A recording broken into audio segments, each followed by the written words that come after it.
எதிர்த்து பேசினாதான் எதிர்கட்சின்னு ப்ரூவ் பண்ண முடியும்னு நினைச்சுக்கிட்டு பேசின எதிர்கட்சியை சேர்ந்த எதிர்கட்சி தலைவர் உள்ளிட்ட மாண்புமிகு உறுப்பினர்களுக்கும் வணக்கம். பணத்திலிருந்து ஒரு பைசா கூட தொடமாட்டோம், தொடவும் விடமாட்டோம், தொட்டா விடமாட்டோம்.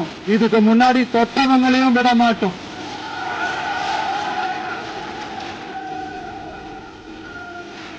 ஒவ்வொரு ஊழலாக நிலவரும் போது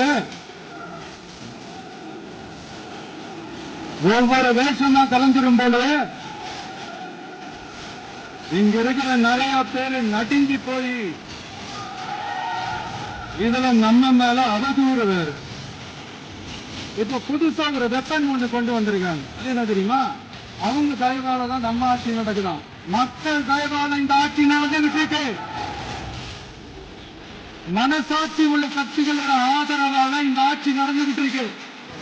நாம தான் அனுப்பி வச்சோம் அப்படின்றாங்க. அனுப்பி வச்சவங்களுக்கு மினிஸ்ட்ரியை இடம் கொடுத்தா ஏன் தராதீங்க?